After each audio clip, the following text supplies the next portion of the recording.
À la différence des années précédentes, l'examen national du baccalauréat unique session 2020-2021 a été quelque peu particulier. Cette année, seulement 3 jours ont été consacrés pour le déroulement des épreuves.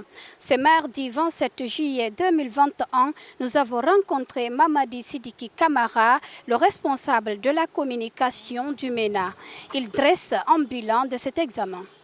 Nous avons d'abord voulu, dès le début, que la liste que nous allons présenter cette année des candidats soit une liste propre.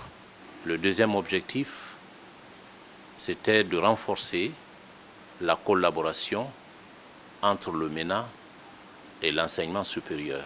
Sur l'ensemble du territoire national, en tout cas pour la plupart, les examens se sont déroulés dans les conditions souhaitées.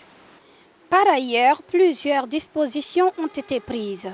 Cependant, quelques anomalies ont été détectées par endroits lors de cet examen.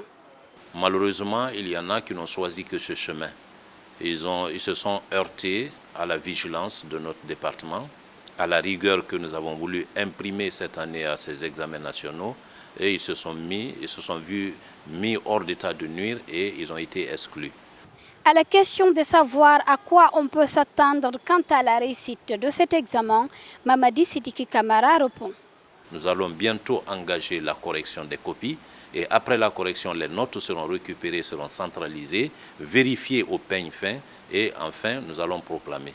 C'est lorsqu'on finira de proclamer les résultats que nous serons capables de nous prononcer sur la réussite à quel pourcentage du baccalauréat de cette année.